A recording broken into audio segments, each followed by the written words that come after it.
Well, welcome you too. Thanks for coming to our roundtable.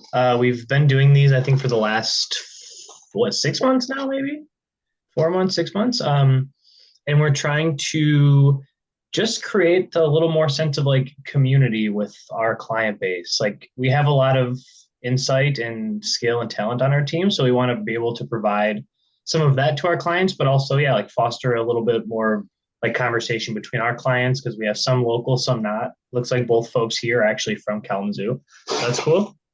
Um, but just trying to like, at least in my experience, the more that I find myself in community and like bouncing ideas off folks, the better things seem to go. So this is us, sort of doing that in the financial world where historically isn't often done.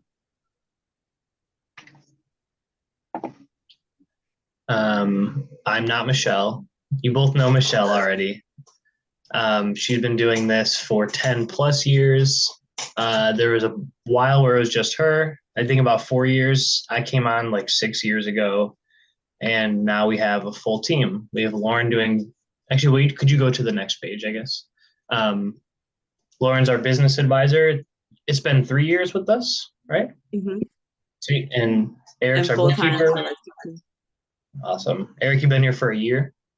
Almost a year and a half now. I think like Oh, back once. Actually, no, over a year and a half already. that's wild. Dang. I just still like to think this year we're still in like February. It's it's not Christmas in 2 weeks. We've Michelle has gone from doing corporate to being on her own to having one employee to now having like us three plus an admin person on our team. So like it's kind of ran the gamut in terms of different size businesses, different structures of businesses, which all inform, like the two of you have obviously interacted with her and worked with her. All those things inform why she's so good at what she does. Hmm. Oh, nice gift. Sweet. So today we wanted to just sort of talk about the fact that it's the end of the year and take time to sometimes the end of the year can be stressful as a business owner. We have taxes coming on the horizon, like figuring out how we're going to file our tax return, sort of setting our plans for the new year. But we want to like take a moment to also have like a nice reflection period and think about like what we did well this year. Um, think about what maybe we could have done better and then sort of use that information to plan ourselves to like more like strategically plan for the upcoming year. Um, it's really easy when you're doing a lot for your business to, I don't know, it's like, okay, the end of the year can signify just a tax return being filed and nothing else. But we think it's a good way to sort of have a point of reflection and just be a little more calculated in what we're going to do for the next 12 years because time keeps moving faster and faster somehow. It really does.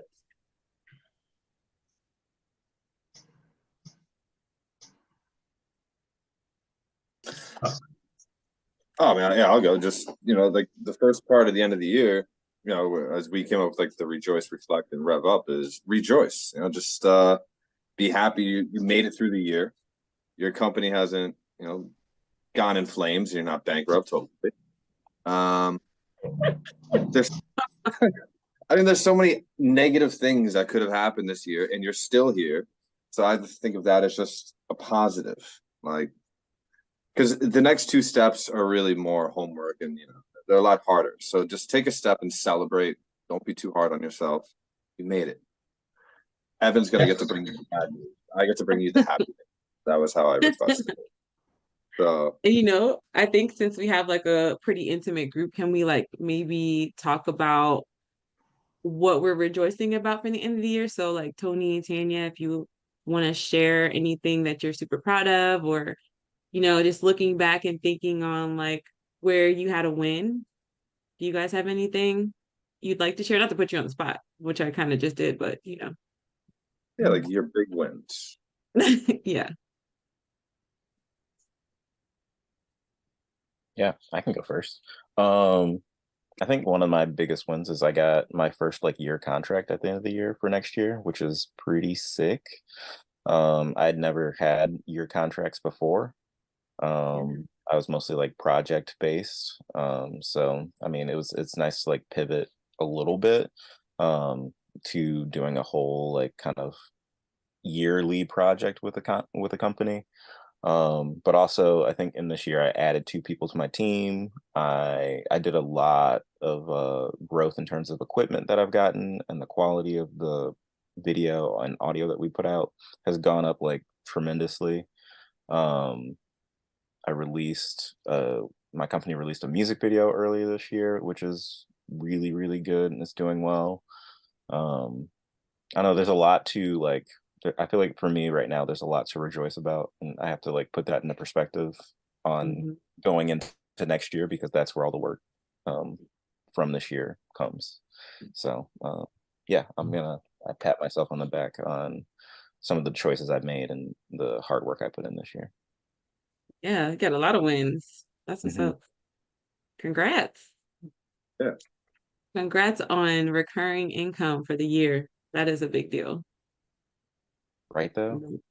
Yeah, and you're right about But like, oh, so it's like patting yourself on the back because it's so easy to focus on all the things you didn't do this year, that it's like take a second and be like, oh no, actually I did this, and this, I'm pretty bad. Yeah. Like, and I mean that isn't good. Not like Michael Yeah. Jackson bad. Like, Yeah. oh, that's how was bad. Yeah, I feel like, on another, I guess I can go a little bit longer. Another thing that I feel like I definitely embraced was like stepping into the business owner mindset, which is something my Mhm. mom preaches a lot. Um, Mhm. really owning a company, like not only just being an entrepreneur, but owning a business, and like how that growth and like me like kind of embodying that has turned into, one, adding team members and the type of product or projects that we're able to now get, and we're reaching for, has just, I think it really stemmed from like back in March or April, like embracing the role of a business owner. Yeah, love that. Anyone else want to share their wins for this year as we rejoice on and reflect? I guess I'll go. Yeah, I drive so hard forward. So reflecting is probably something I need to do better on. Looking at my numbers, looks like my business did 65% more this year than last year with regards to sales. Personally, just being a better leader has been really important to me this year. Understanding what leadership means, and how I can represent myself as the best leader to my team, because ultimately I can't grow without them. I can't continue to grow without them. I mean, otherwise I'll just be my little basement business like I started 4 years ago. So being a better leader, asking my team, I think, doing it all myself, I've gotten a lot better about asking the team and allowing them to make the mistakes, and then just saying, okay, where could we have learned from here? That again ties back to leadership. Mhm. Franchising my business model. That's something I'm 85% complete on. So proud of those things. That's awesome. Yeah. That's like franchising is a huge step, and it takes a lot of courage. And I think like the way that you're kind of holistically looking at being a better leader and realizing the things you need to franchise, like standardization and all that, it's it's not easy. It's not an easy step, and doing it all in one year can be overwhelming. So that is a total win, seriously. And done in conjunction with, like a large increase in sales and like having like hired new employees and stuff too. It's not like you put your sole focus into that. Like you've been franchising, if like working on that process and running a successful business. So like Right. good on you. That's awesome. Congrats. It feels a little crazy sometimes. That's part of the fun though, isn't it? Yeah, yeah, it's fun. You just like keep on moving forward, and then you forget to look back. I feel like that's like me all the time, Mm-hmm. Yeah. Mhm. Yeah. because there's just always stuff to do. There's always like something else that you need to do. And I luckily, this team here and also my mom and other people in my life have been like, no, but look at all that other stuff. Mm-hmm. Like, that's super cool. Yeah, I feel like with like scaling up and moving forward, there's always like it's easy for it to just become a list of what I have to do and the things that I should have done but haven't gotten to yet.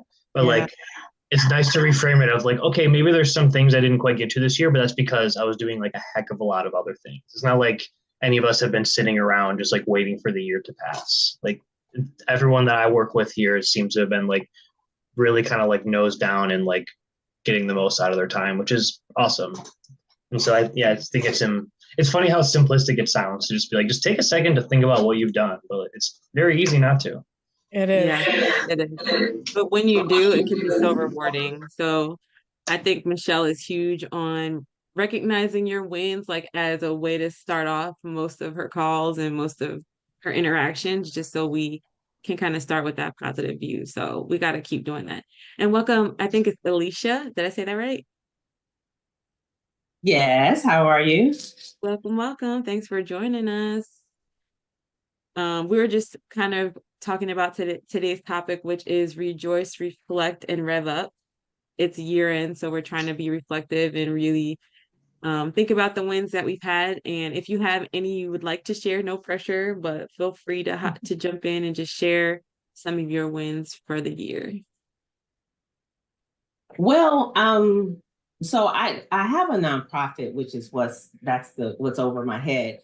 But my husband and I are starting businesses, which is, I believe that's how I got connected to this group. Excuse me. But those things are still in research and beginning phases. But as for my nonprofit, we've helped quite a few teen moms this year. We've connected with one new school to help their teen moms. And because nonprofit is technically a business,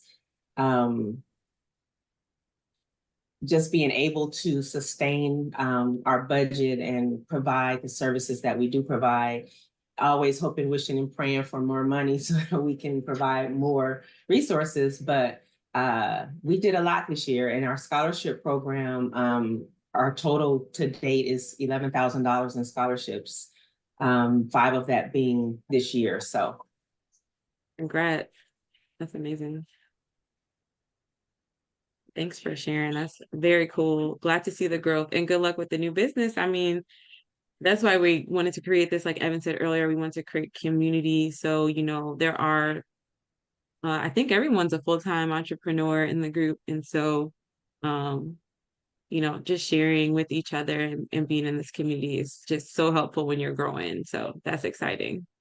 So the next part of our journey is to reflect. While rejoicing and reflecting are kind of intertwined, I want to take stock in what we just talked about, which is kind of like, okay, let's think intangibly about how we feel about this year, like the things that we accomplished, and then kind of take it to the next step and look at the tangibles, which is our numbers. Like, does the data and our financials support our feelings and our reflection?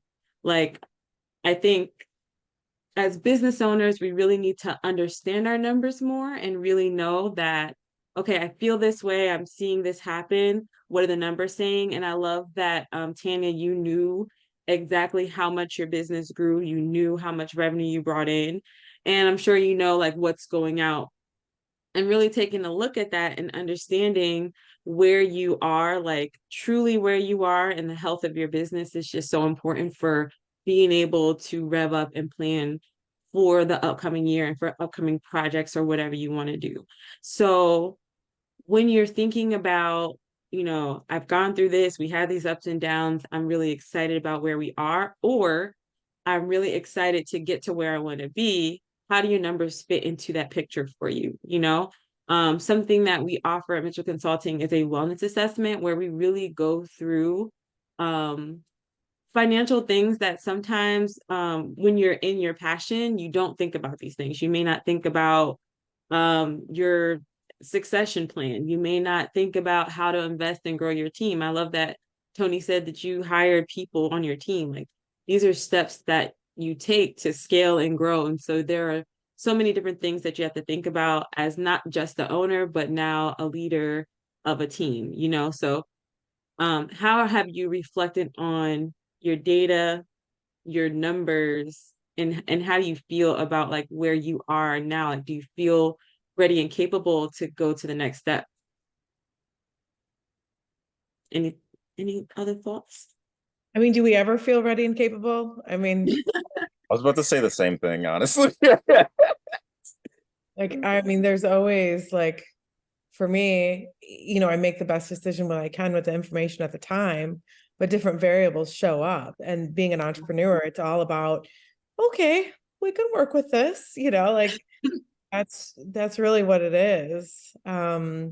Especially like for myself being in growth mode, I feel like it's just so much coming out. Like the more I bring in, the more I definitely send out, because bootstrapping, I didn't start with this large sum that got me all the things, all the nicest things and all of it got me, the broke down Toyota version mainly. And I'm still going for the Caddy, but we're pushing along the Toyota with some new rims on it, and I love that reference. fixed it up a bit, but we're Right still into the wheels fall off. yeah, we're still pushing the Toyota, right? Strapping it together. But I mean, I think for me it's just like, when do we stop growth mode? Like when, I don't know. Does it ever really stop? That's No, that's it never stops, which is why we have to take the time to like really assess where you are. Mhm. Where am I right now? And how can I, really figure out, am I on the right track to reaching the goals? And when you're growing, it's just like you're plowing through. You're not, like you said, Tanya, like you don't take a lot of time to kind of sit in it. You know what I mean? Sit and think. nope. Were you saying something, Evan? I was just gonna say, yeah, it's not that the growth necessarily stops; it's that it just sort of takes a different form as you kind of keep moving forward.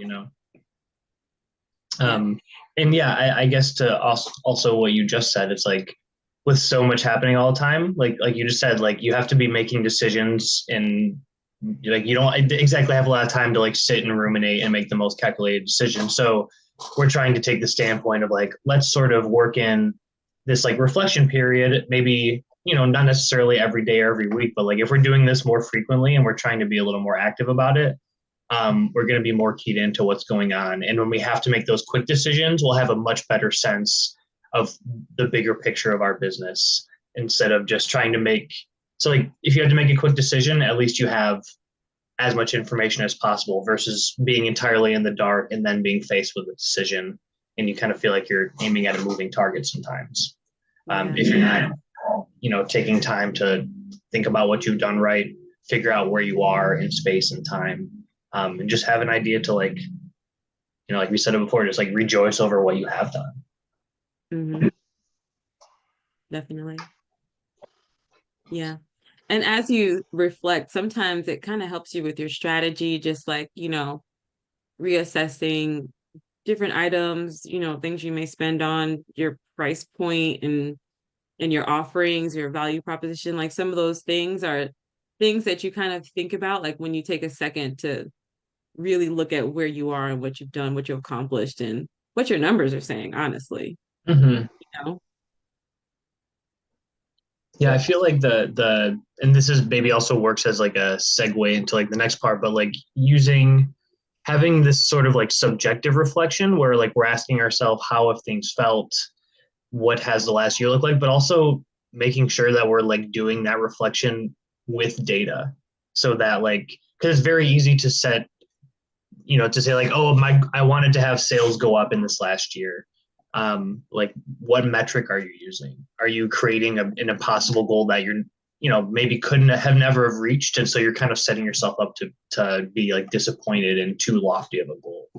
And also taking this sort of using like hard financial data to either if it's felt like it's been a particularly busy or like tumultuous like couple months, and like let's look at our data and like see why that is, because oftentimes as like a business owner you feel like you're being pulled in a bunch of different ways and you sort of have like an inclination but you don't quite have the words of like why do I feel like there's less money in my account right now? Why do I feel like sales are not quite where I thought they were going to be? It's like, well, let's take time to like look at the drivers that are actually informing those things, which is like, how are we advertising ourselves? What is our customer experience like?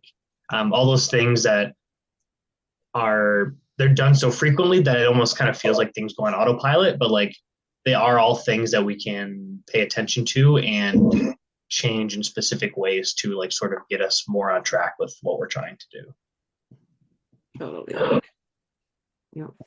Yeah, and I think where like you guys have kind of, for me at least, stepped in is like helping know what those points are, like getting the data points and being able to look at my profit and loss and actually know what's going on, versus like, you know, a year or two ago where I had a profit and loss and I was like, I mean, looks like I'm making more money. I think I'm making more money, you know, but now I know if I'm, you know, but now I know if I'm making money or if I'm in a loss, and why, and why I'm in a loss too. Yeah. Yeah, because a lot of people, sometimes they look at the revenue and that's super exciting, but then you think about maybe your cash flow and you're like, wait a minute.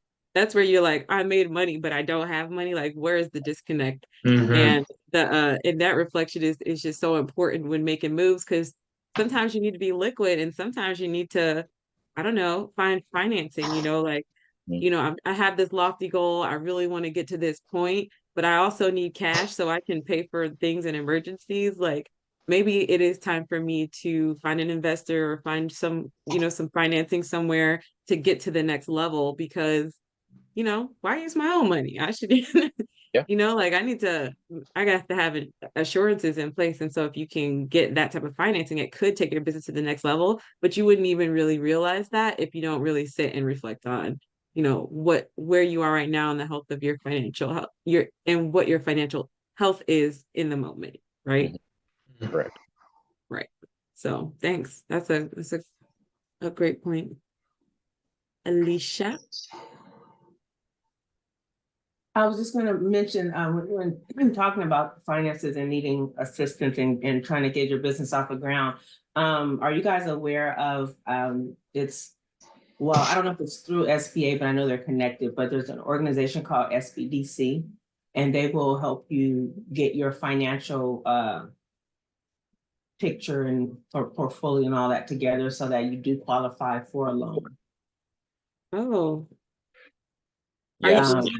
I've talked to them at a few, like the black and brown mixers that the Southwest Michigan First does. They've come and talked about that there.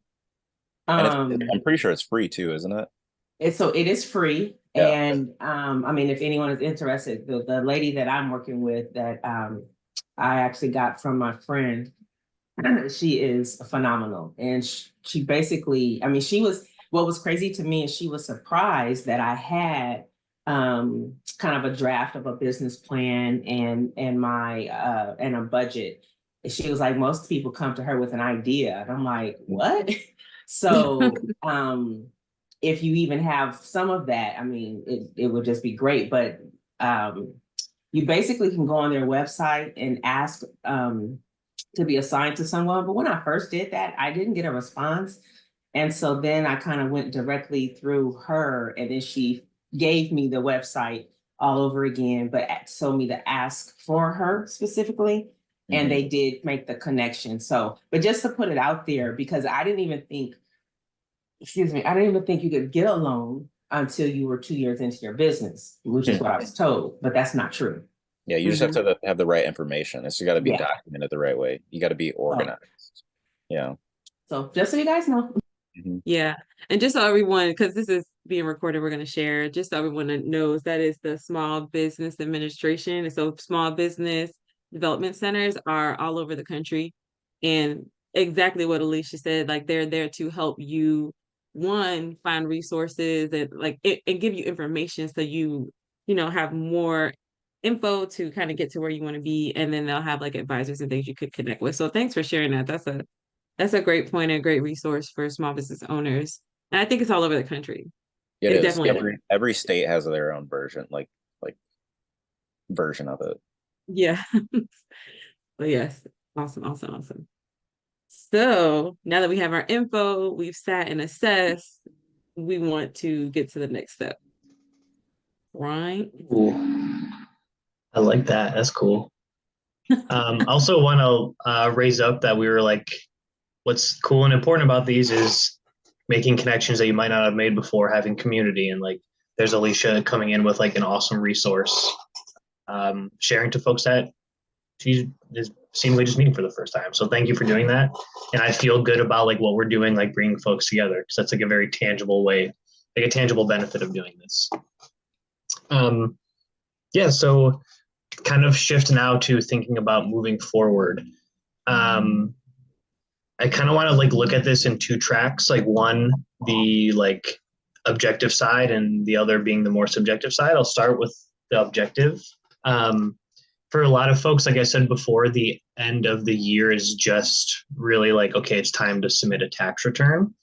And as boring as that is, it is necessary and important. So I just want to make sure that folks are aware to like start thinking about that sooner than later. Sure, it's not due till April, but I remember what felt like a week ago. I was like, oh, it's September. I have plenty of time until we get to year end. And now we're sitting here in the middle of December.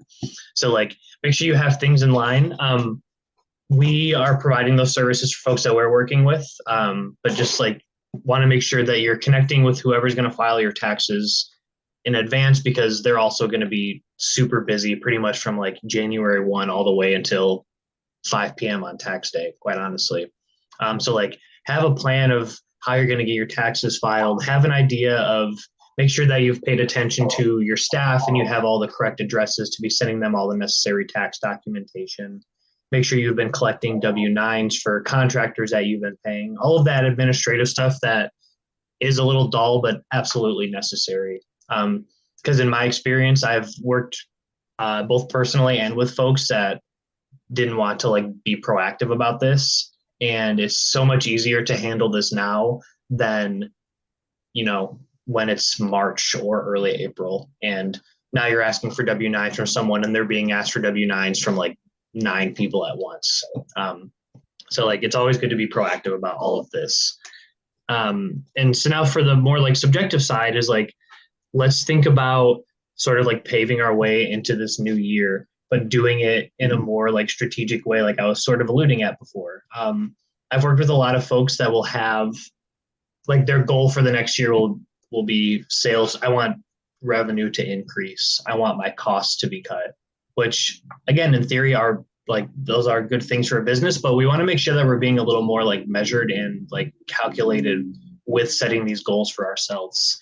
So like lean really hard into like having accurate financial data and like really taking time at the end of the year to review and reflect on all of that.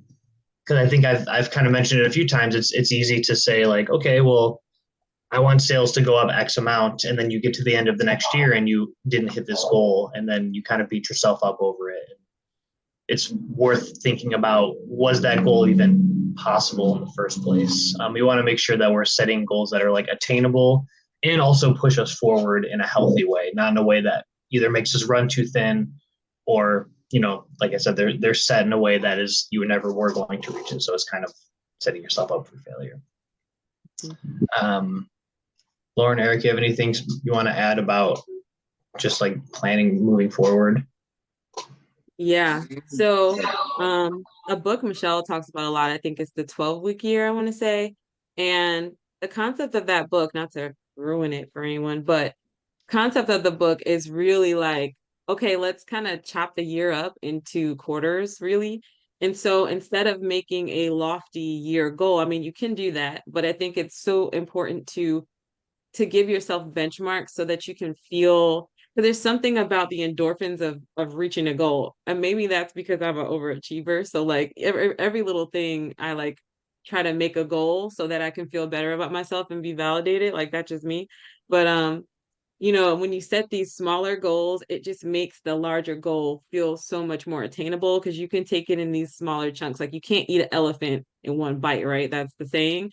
And so I really love that book, the 12-week year, where you can say, okay, I'm going to set these amazing goals quarterly. And then I can assess where I am quarterly and then either adjust or continue with my, my goals for the year. And that kind of just makes it a little easier.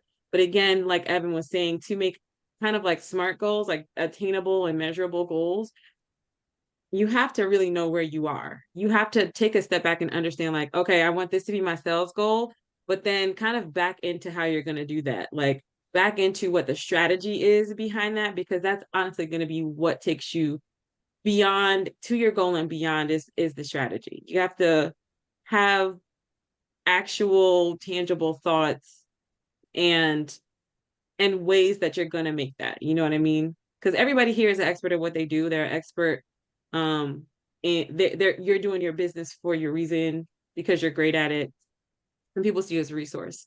So you have to really say, okay, let me take a step out of my expertise and really see, like, how am I going to attract the people that are going to get this stuff, that need, how do I get to the people who need what I do? And break it up in that way, so that you are, again, making SMART goals. And I'm sure we all have heard that, the SMART goal acronym. I won't bore you with it again, but you want to make sure that you can attain it and that it is actually easy to measure. Yep. Any Thank thoughts, you. any questions? Gonna add, you guys summed that up very well. Thanks. I was just gonna say the small achievements is not just not just for overachievers, but it's like psychological. They say that's like it's a real thing. Like if you have just these big major goals and you're waiting to accomplish a big major goal, which can take some time, even longer than you thought, but you're overlooking some of the small achievements along the way, you're discouraged, thinking because you haven't done this one or two, whatever big things, but you've done these other little things that could push you and encourage you as you wait for the big thing, to happen. Exactly. Yeah. 100%. Like Candy Crush, you get like the little endorphins. No. I don't play it, but what a great analogy. Little goals, you get addicted to them, and then you start paying for them, taking on debt, and then next thing you know, you get to the next level. It's all related. Sounds like it's coming from experience, Eric. I fortunately never got into that like the cell phone game addiction, but I can totally get it. Like the little rewards, I could totally, like, if I was like 10 years younger, I probably would have fallen victim. I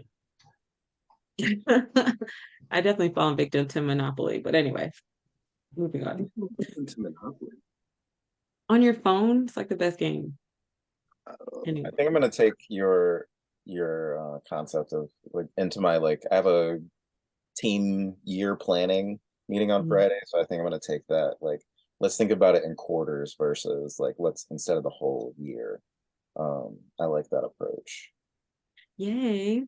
And it is also helpful for like content planning. If you're trying to schedule content a year at a time, you're gonna that's so overwhelming to me, because I honestly do not interact well with social media in general. That's obvious. That's not my job. Clearly, it's not. But we do have a marketing person, and so she's so much better at it. But I'm so overwhelmed to think about trying to plan content and market for an entire year at one time. Like I could not imagine. So I mean, when you're setting your goals, and you can take a step back. Okay, how are we going to get the clients to do this? Let's do a quarterly or even maybe monthly marketing plan to support it. So that's exciting. You got to tell us how your team planning goes, Tony. Trust me, I'll tell you in January. I'll be here. Yes. Recurring. Come on back. Okay. Anything else? Anybody else have any thoughts? Tanya? Seems like. I think again, just to offer, like books I've read this year. I always like to share or hear other people's sharing on, different books and things that, I don't know, can help you be a better leader, a better business, a better entrepreneur, maybe to understand the grit of it all, really. Mhm. So I love those kind of opportunities to connect on those too. So like some books for me I recently read were The Grow and the Grind. That's the CFO, CEO of Bigby. So they talk about, how they started and then what they're currently doing now in the grow phase to, have a sustainable business and be the team that they want to be the culture that they want to be. So if you guys have Mhm. any suggestions on books, I'd love to hear about that. Yeah, hold on, let me open my Audible. Because I feel like when I say I read a book, but I normally listen to the book, and I'm That's like, can I say I read it? Because I definitely listened to this on Audible. yes. I think you definitely can. If that's the case, I read 20 books this year. Woo! Well, I mean, it's also understanding how you retain the information. I know, like, when I physically sit down with a book, I'm going to fall asleep. Really, my body has two speeds: Correct. go, Oh, sit, and sleep. So I retain better auditory. So that's that I know that, and there's nothing. Mhm. I'm glad Yes, there's an option for that now, because I know. through some really good books and missing out on a lot if we did not have that option. Mm-hmm. it's true. That's so real. One of the books that I read this year, which was another one from Michelle, was the six types of working genius. And I think like when you have a team and you're growing, it's important to understand the types of people that you need in the different roles. I think when I was in corporate, something that I always saw was like they would try to fit a kind of like a square into a round hole. So they would hire this person, they fit well with the team, but I think what is missing from that is understanding like what really motivates and drives this person, or what, just figuring out what they're the best at, what they're really good at.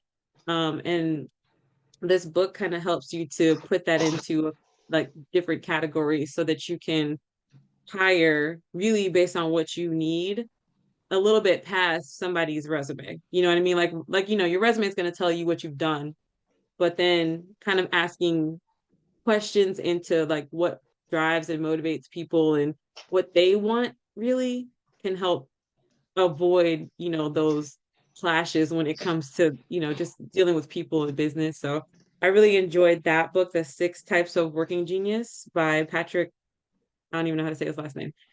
Uh, it's ML. So say that. And then another one that I read was Atomic Habits. I think Atomic Habits is a pretty popular book, but it just helps you with your own like just being productive and creating good habits, and then like kind of thinking through it so that you psychologically almost like trick yourself into doing what's best, or trying to reach your goal. So I really enjoyed that one. And then another one that I read was We Should All Be Millionaires by Rachel Rodgers. She's kind of what I say, so that's like a more motivational, but some good stuff there. She does a lot of empowerment for women in business. Um, so that one, and then the last one is, that might be it for business, because all my stuff is in here. I think that's all I read this year. Yeah. Anyone else have any good suggestions? No good suggestions, but I would just piggyback up what you said, the six type of working genius. That book like changed my mom's perspective. Like that book, like I feel like her whole like vision on work changed after she read that. It was actually really cool. The way the listening to the book was cool. One, because it was kind of like he was telling a story versus like sometimes, the nonfiction business help books are dry. It was kind of like a big story. So, but yeah, it was great concepts. And I think there was a quiz we took. What's that quiz called, Evan?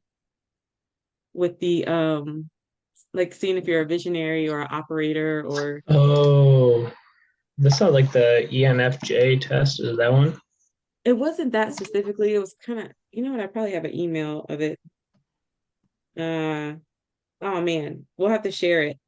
And you know what we could do in the when we send the thank you and replay, try to like send the books that we've just talked about to people, Yeah. have that.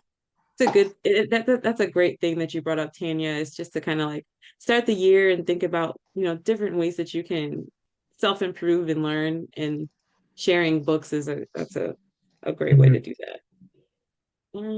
What is it called? I think I'm going to jump on the audio train because reading, I Yeah. kind of similar to what Tanya said. I will fall asleep, or either I'm reading, and while I'm reading, because it's just how my mind works, and it probably would do the same with audio, I'm thinking about 10 other things. And it's like, wait, what did I just read? And there's something that says, wait, that was interesting, but I missed it. So then I have to read it again, and it's just kind of frustrating. So It's maybe easier, I'll try the audio. it's easier to just like press the back button on your phone and be like, wait, It what did they is. say? And just rewind it back like 2 minutes, and like then you like really pay attention to it. So I take notes sometimes on That's some, so good. yeah. That's awesome. I listen while I'm like walking or like exercising or something, because it's just like two birds in one stone, or if I'm cooking or cleaning, because it's just like I agree with both of you. Like when I read, it needs to be juicy. So I leave my fiction books for actual like physical books where I'm like reading it, because I have to be like into it. Otherwise, I'm gonna be sleeping, like you guys said. I think it's called Predictable Success, Okay. for the different kind of types of people, like operators, visionaries. There are people who are in the weeds, and that's where they thrive. There are people that are visionaries, so if you try to make them be in the weeds, it's not going to work, or it's going to take longer to get done, or they're not going to enjoy that work. There are like people who are operators, who can kind of like take what the visionary says and make it real, make it plain, and make a process. So when you understand like how your team operates in that way, it can be really helpful in growing and scaling, and just putting people in the right places where they're going to be happy, you're going to be happy, and the work's going to get done. So yeah. Any other books? Anything else anyone has to share? Okay, I got two. The Mountaintop is You by Brianna Wiest was a really good book, and The Alchemist, if you haven't read The Alchemist, like that is like hands down one of the best books I've ever read. Every year. Every year, right? Though I read it twice. I read it once, and then like I think like 2 months later, I was like, I gotta get it again. I mean, just and both those books kind of talk about the same thing. One is more of like a self-help type book, The Mountaintop, where it's trying to find your purpose. It's talking about purpose, and I think as business owners and as like leaders, you have to know your personal purpose, because that helps you inform your team members what their purpose is, and like helps you put a light on the people who help you be more yourself. So those are my two books. But if you haven't read The Alchemist, that hands down best book ever written, right there. Ever in life. It's so short too. Like it's very satisfying. It's like such a satisfying book because you can get through it so quickly, like in a day. Are you pulling it up? Are you grabbing it? Yeah, there we go. No, yeah, The Alchemist is great. I don't know. I was told to stay away from his later stuff though. Oh no, it's terrible. I tried to read some of the other books, and I was like, apparently the later stuff he gets like super religious, but The Alchemist is more like, yeah, I love it. After I read it, I recommended it to everyone I knew, and then like 6 months later, I read some article that LeBron James kept a copy of it with him for like a year. That was his like go-to book when he was in Miami. So I was like, me, LeBron. You guys read Shoe Dog before? I love the stories. Like I said, I mentioned Grind and Grow are about Big B and how they started and what they did. Another one that I love that I think really found me at the time was Shoe Dog, and it's the story of Phil Knight. Phil Knight's the owner, creator of Nike, and it's not like do this, do that. This is what I mean, he just tells the story of this ragtag team that he started with. I mean, he had a quadriplegic selling running shoes for him, like that. Wow. Yeah, and just how he overcame challenges and the grit and the obstacles, and there was instances where his contract was pulled and the manufacturer made huge mistakes and he couldn't pay his team, right? all very honest Yeah. reflections of entrepreneurship. I mean, like, yeah. And I think people, even when I go talk to students at the different colleges that I have relationships with, they think entrepreneurship, they want to do it because it's easy. Like, oh no, this is the hardest thing I've ever done in my life. Like it's taxing. They don't see the my process. system, you know, like it's Yeah. it's becomes your life. It becomes your life, right? Like it's Mhm. not Well, yeah. entrepreneurship is not, it's OMG. not a job, it's a life choice. It's a life right. It And is. then when you try to life, you know, like just Yeah. hang out, you don't even know what to do or say because you're so wrapped up in it. And I think they call that the Mhm. imposter syndrome. I was like, oh man. Mhm. Yeah. But you know, I love the relationships that we've, you know, I've been with Mitchell Consulting now for a year, and it has been extremely helpful because you know, putting together some of the numbers and the projections, and I'd rather clean behind the toilet at a men's penitentiary, and the team just makes it a lot easier for me to do what I do best at, and then to hire the help that I feel confident is going to get me to the next level as well. Mhm. Oh, thank you for that. That's awesome. Cool. I love this synergy.